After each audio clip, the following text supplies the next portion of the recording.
오늘은 에스겔서 7장 말씀.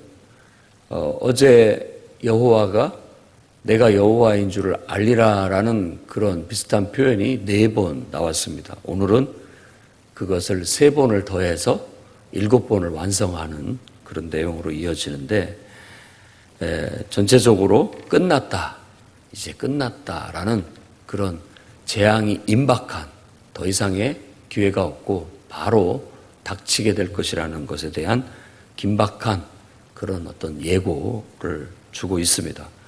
그래서 막 곧 재앙이 올 것 같은 그런 느낌으로 예언이 주어지고 있습니다.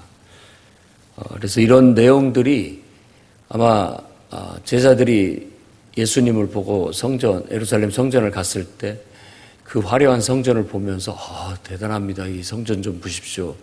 이 돌들 좀 보십시오라고 했을 때 너희가 이걸 보지만 이거 돌 하나 또 돌 위에 남지 않고 다 무너지리라 라고 그렇게 말합니다. 그러자 제자들이 이런 일이 언제 일어나겠습니까? 라고 했을 때 예수님의 답변 속에 바로 이 분위기를 그대로 말씀하십니다. 전쟁과 전쟁이, 그리고 뭐 난리와 난리, 소문이 들리게 될 것이다 라고 말함으로써 그 어떤 하나님의 심판이 긴박하게 세상 끝날에 막 속수무책으로 다가오는 어떤 그런 것들을 말해주고 있다는 걸 알 수 있습니다. 근데 이런 느낌들은 우리가 평생 살면서 뭐 한두 번 경험할 수도 있습니다. 비슷한 느낌. 그냥 뭐 방심하고 있다가 갑작스럽게 닥치는 어떤 재난이나 재해들을 닥쳤을 때 뭐 속수무책 그냥 당할 수밖에 없는 그런 일들이 오게 되는데, 그때 그 절망감과 그때 그 어떤 초조함과 그 상실감을 한번 떠올리면서 이 말씀을 우리가 묵상해야 된다고 생각이 듭니다. 근데 1절에서 4절까지 이스라엘 땅에 관하여 예언을, 어제는 이스라엘 산에 대해서, 우상 섬기던 그 산에 대해서 심판을 내렸다면 오늘은 그 땅에 대해서, 그러니까 땅이라고 한다면 그 약속의 땅, 결국은 하나님께서 하나님의 백성들에게, 거룩한 백성에게 주시겠다고 약속하신 그 모든 그 땅이 결국은 그들이 그 성소를 더럽힘으로 인하여, 그것이 거룩한 곳이 돼야 되는데 그걸 유지하지 못하고 결국은 더럽혔다, 우상으로 또 죄악으로 가득 차게 했기에 결국은 이제 끝이 났다, 끝났다, 끝이 이르렀다. 이제 하나님께서 그 땅에 대해서 행한 대로 심판하고 보응하게 될 것이다. 네 행위대로 나도 똑같이 너에게 갚아주겠다라고 말하면서 내가 여호와인 줄 그들이 그때 알 것이다. 하나님이 살아계시고 하나님의 말씀이 어미하다는 걸 증명이라도 하듯이 하나님께서 보여주겠다고 말합니다. 그 다음에 5절에서 9절도 비상한 재앙, 아주 뭐 전에도 없었고 후에도 없을 전무후무한, 우리도 그런 표현들 많이 쓰죠. 6.25 동란 이래 최고의 고난이다, 어려움이다. 또 뭐 여러 가지 어떤 분기점을 두면서 얘기하는데, 성경에서는 그 가장 그 엄청난 재앙을 강조할 때 전무후무한, 전에도 없었고 후에도 없을 그런 재앙이 오게 될 것이다. 끝이 왔다. 정한 재앙이 이르렀다. 내 행위대로 너를 심판하여 또한 너의 가증한 일들에 대해서 내가 그대로 보응하겠다라는 단호한 심판의 선언들이 이어집니다. 나 여호와가 9절 말씀에 때리는 이임을 네가 알리라. 우리가 범죄하고 또 하나님 앞에 어그러진 길로 갈 때 하나님께서 아무 심판도 내리지 않을 때가 있습니다. 그러니까 괜찮은가 보네, 이런 이제 생각들을 하게 되는 거죠. 그러다가 결국은 하나님께서 더 이상 안 되게 됐을 때 매를 드시게 되는데, 보통 우리 어린 아이들도 눈치를 봅니다. 부모님이 이렇게 화를 내시나 때리나 꾸중을 하시나 이런 것들을 봐가면서 설설 기어오릅니다. 그러니까 하지 말아야 할 일들을 막 하는 거예요. 왜 안 해? 그렇게 해도 가만히 계시네? 아무렇지도 않네? 이런 것들을 이제 하다 보니까 그러다가 이제 된통 혼나게 되는 거죠. 그런 거나 똑같이 하나님이 우리를 너무나 사랑하시고 그러기 때문에 우리가 하나님 앞에서 정말 잘못을 하더라도 스스로 깨우쳐서 바로 서기를 늘 바라지만 스스로가 하지 못하게 됐을 때 하나님은 그 사랑의 배를 댄다라는 거. 하나님도 이 때리는 이의심을 각인시켜 주겠다고 말씀하고 있는 겁니다. 우리는 맞기 전에 하나님께서 우리를 때리는 분이라는 사실을 기억해야 됩니다. 그래야 더 큰 해를 당하지 않을 수 있다는 겁니다. 그 다음에 이제 10절부터 27절까지가 또 한 큰 틀을 이루어서 내가 여호와인 줄을 알게 하겠다, 알리라 라고 말씀하고 있는데 10절부터도 보아라, 그날이다, 정한 재앙이 이르렀다. 몽둥이에 꽃이 핀다. 그러니까 몽둥이가 꽃이 핀다는 것은 좋은 뜻이 아닙니다. 몽둥이가 비로소 꽃이 폈다라는 건 아니 우리가 어떤 일들을 했을 때 우리의 좋은 일들이 꽃이 펴서 이렇게 번성을 해야 되는데 몽둥이가 꽃이 피게 되면 안 됩니다. 몽둥이가 비로소 제 역할을 하게 될 때가 됐잖아요. 칼은 칼집에 꽂혀 있어야 되고 몽둥이는 그냥 손에만 들려 있어야 됩니다. 그것 자체가 어떤 경계에 대한 권위예요. 권위. 지휘자의 지휘봉이 그냥 손에 딱 들려 있어서 어떤 두려움, 어떤 무서움, 권위로만 딱 있어서 그것이 휘둘러지지 않은 상태에서 그게 효력을 나타내서 질서가 잡히고 통솔이 이루어지고 이렇게 돼야 되는데 질서가 무너지고 통솔이 안 될 때는 이걸 괜히 들고 있는 게 아니거든요. 그걸 휘두르게 되는 거예요. 칼을 빼서 휘두르야 되고 몽둥이는 그냥 들고만 있는 게 아니에요. 휘둘러지게 되는 겁니다. 교만에 싹이 났다라고 그렇게 이야기하는데 교만이 이렇게 넘쳐나서 결국은 정을 맞게 됐다. 이런 뜻으로 봐야 됩니다. 그러니까 도를 넘어서니까 맞는 거예요. 그래서 교만은 패망의 선봉이라고 얘기를 하는 거죠. 어느 정도예요. 어느 정도. 기준을 넘어서면 그대로 몽둥이가 와서 결국은 내리치게 되는 겁니다. 너희의 포악이 죄악의 몽둥이가 되었다. 결국은 너희들이 도가 지나치니까 몽둥이가 너희들에게 주어질 수밖에 없게 됐다라고 말하고 있는 겁니다.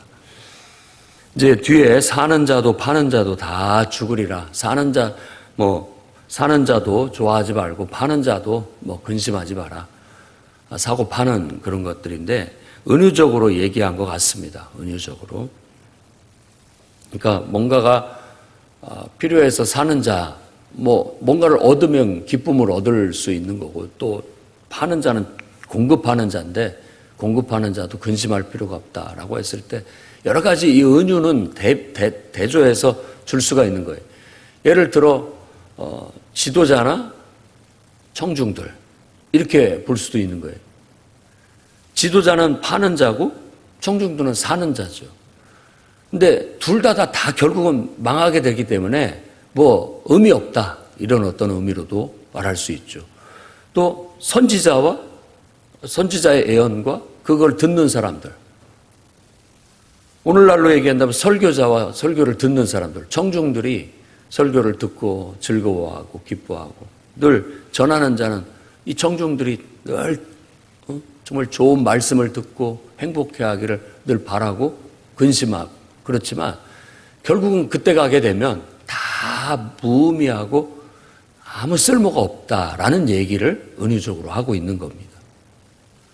그때 가서 장사가 잘 돼도 소용없고 안 돼도 소용없고 다 똑같은 거예요. 그때는.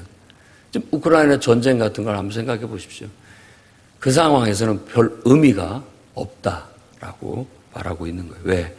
정한 재앙의 날이 이르렀기 때문에 이제는 아무 의미 없다. 결국은 사는 자도 파는 자도 다 죽음을 면치 못하게 될 것이다 라고 말하고 있습니다. 이런 재앙 앞에 절망 앞에 무슨 소용이 있겠습니까? 그러니까 하나님께서 우리에게 예고하신 예수 그리스도의 입을 통해서 우리에게 주신 그 마지막 때의 그 하나님의 심판의 날도 그렇다는 거예요. 우리가 아주 잘 나가고 있으면 있다 할지라도 그날이 오면 그 다 무슨 소용입니까? 내가 아주 고생하고 있고 힘들어하고 있어도 그거 다 똑같은 거예요. 잘난 사람이나 못난 사람이나 그때 되면 다 똑같아지게 될 것이에요. 세상에 하나님의 심판이 임하게 될 것이기 때문에 그때는 모든 것들이 무의미하게 될 것이다. 14절에서 22절에 전쟁에 나갈 사람이 없을 것이다. 결국은 다 죽게 되니까 전쟁할 사람이 없어요. 칼에 죽고 전염병에 죽고 기근에 죽고.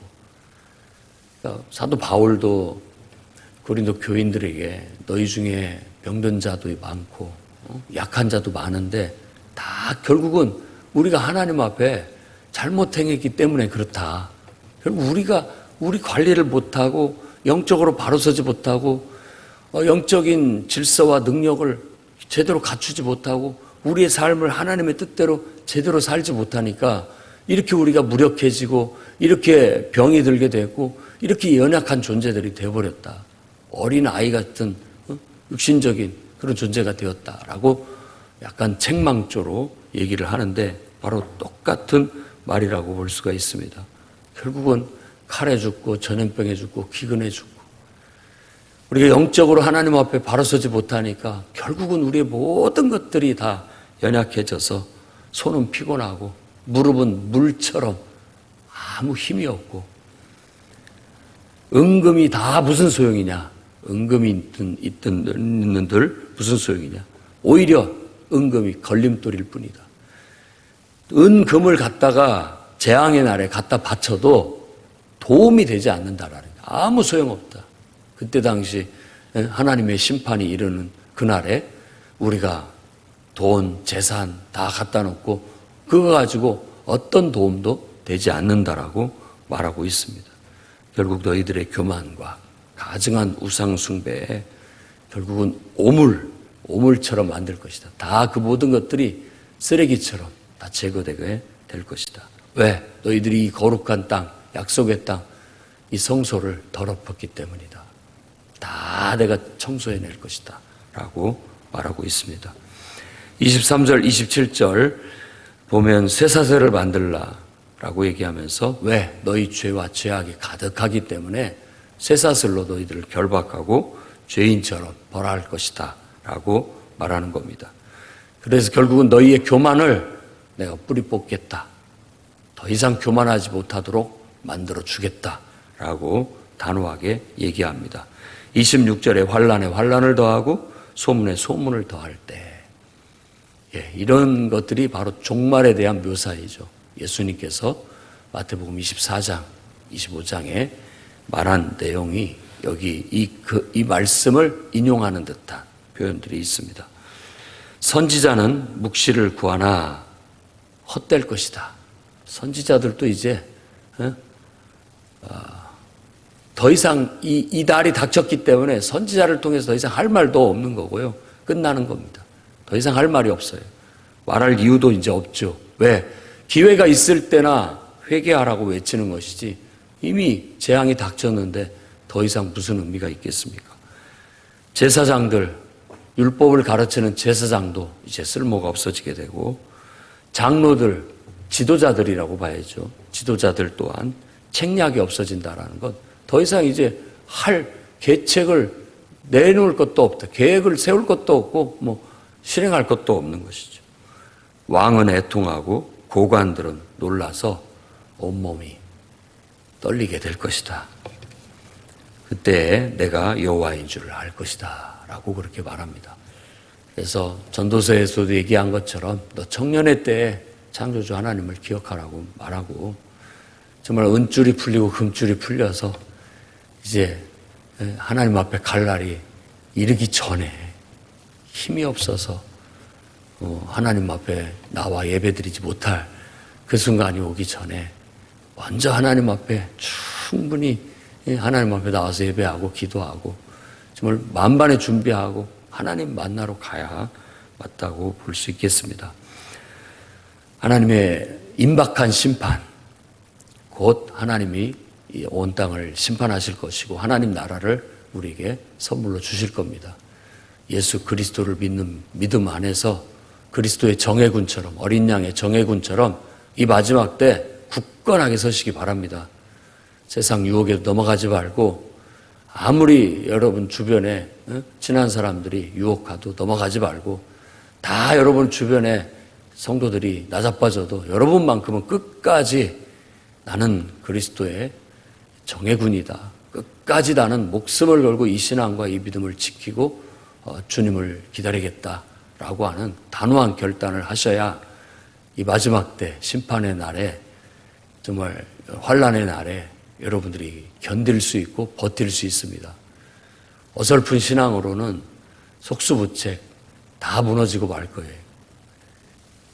정말 심판 앞에 또 재앙의 날에 금 같은 신앙은 비로소 껍질을 벗기고 드러나게 될 겁니다. 여러분들이 그런 정말 금쪽 같은 아주 견고한 마지막 때 하나님께서 알곡과 같이 귀하게 여기는 그런 신앙으로 빛을 드러낼 수 있기를 주의 이름으로 축원합니다.